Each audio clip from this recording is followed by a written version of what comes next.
The always fantastic Dave White is here helping me out while Alonso is at the Venice Film Festival. He's filling in for his hubby. This time we're talking about The Good Mother. Boy, is it ever the end of summer, beginning of fall, is that Labor Day weekend doldrums are manifest in The Good Mother. If you're not subscribed to us yet, we'd love to have you because we're going to see you through all year long, right? Summer's over. Big fall stuff is coming. We are here to carry you through to all the important things, but we're going to stop along the way at tiny stuff that you might see and then forget about, like The Good Mother. Somebody called him that night. He left all freaked out. And then bam. Who's that? That's about $50,000 worth of dirty heroin. Hilary Swank stars as a reporter at the Albany Times Union. Her name is Marissa. She is an alcoholic. We know this because the first time we see her, she's waking up hungover on the couch with an empty bottle and a glass next to her. The bottles are here. She's back here. Bleary-eyed. We will definitely get to the portrayal of alcoholism in this movie in a second. Her son, she learns at the beginning of the film, has been killed. Her older son, played by Jack Reynor, is a cop in Albany, and her son's girlfriend, played by Olivia Cooke, is pregnant. And so the two of them, the mom and the pregnant girlfriend, team up to figure out what happened to this guy. Why was he killed? Yep. His name was Mike.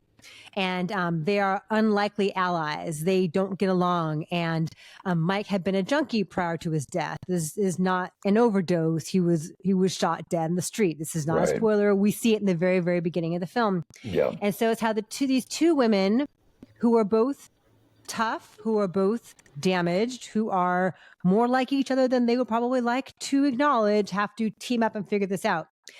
Everyone here is solid, right? Like no one is bad in this movie. No, and performances are good. It's fine. It's just, it occupies this kind of bland middle ground between being a thrilling, tense procedural and a character drama about grief and addiction and redemption.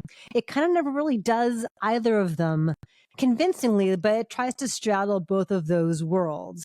And so I found it kind of superficial and kind of frustratingly so, because I can see what the actors here are trying to do. I can see what Hilary Swank is trying to do, and she can do raw and authentic and worn down in very believable ways, and she's good here. It's funny, she is supposed to be the most brilliant reporter on staff at this newspaper, but she has this like crappy old school flip phone and doesn't know how to use the internet. So she's old school shoe leather journalism, and she's, working with her laptop at the bar.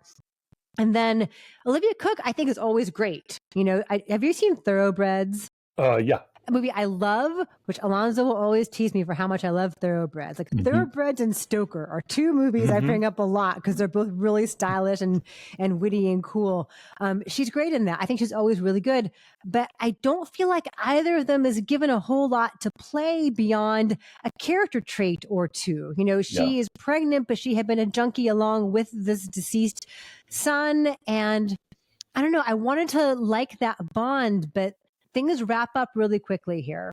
What did you think? Let's start with Hilary Swank's alcoholism. Yes, let's do. It's important. She is the highest functioning alcoholic that I have seen in cinema in recent years. And all the things that you described her as, she's this old school journalist. She's not good with the internet. She got an old flip phone and whatnot. And those are semiotically virtuous. They signify a person who is really committed to the old-fashioned way of doing stories. They don't care about clickbait. She cares about the story. So she's a relic. Meanwhile, Hilary Swank is 10 years younger than I am, right? And I'm dumb when it comes to the internet, but her character is actually dumber, which I find shocking. But her purity as a journalist is really what we're given here at the beginning.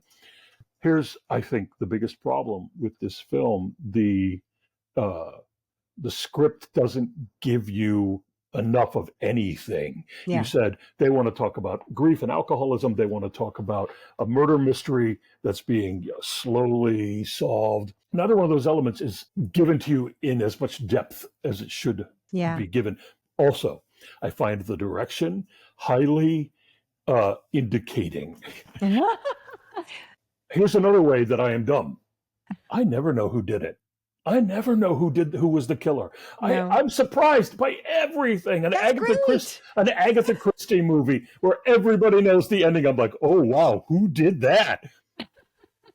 15 minutes into this movie, I was like, oh, yeah, I know what's happening, and it's because the direction is giving you activities of characters that it never follows through with. And if you were meant to know more about what that character was doing off camera, this film would show it to you, but it doesn't. So, like, again, I was 15 minutes in, I was like, I know. Yeah. And so, here's one good thing about it. Tell me that. One good thing. What is it? They talk about, there's a scene that is set at a safe injection site. Okay. And we never discuss those enough.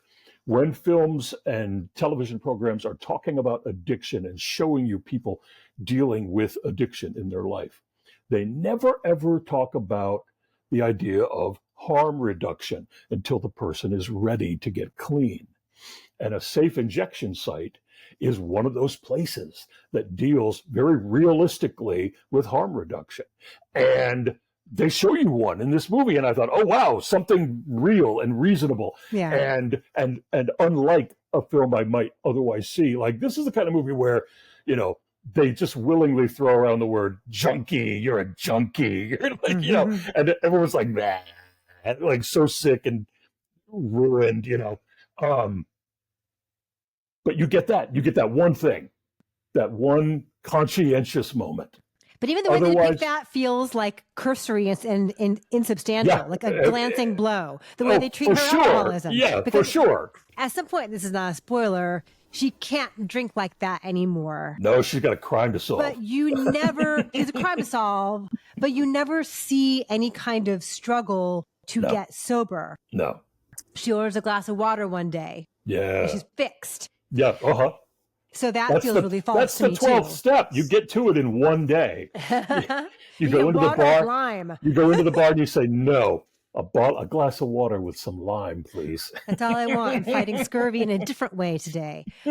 So, yeah, I felt very frustrated by this. And then, again, I'm not going to spoil anything, but eventually, once it is clear, the thing that you alluded to, there should be conversations that are fraught with tension and danger and like the ramifications of how this affects everybody. Yeah. And they don't happen. It is so deflated. It's weird the way it plays out. There's one more thing about it that I like. Please. The color palette. It's so overcast and somber and gray everywhere they go. You don't see the sun in this movie at all. And I appreciate that. That atmospheric sort of unhappiness. I did. I respected that. Yes. Albany's a bummer, man. Miles Joris-Peyrafitte makes his movies there. So what's your number then? 4. Yeah, I'll say like 4.5 because there are some moments here that work. And I just kept like lurching toward it like, come on, it's in you. You can do this. And it never quite happened. I need multiple Academy Award winner Hilary Swank. How many does she have? Like 14 or 15 of them, right? 2. That's 15. It's a lot. She needs to be in like really good films and she's worth it.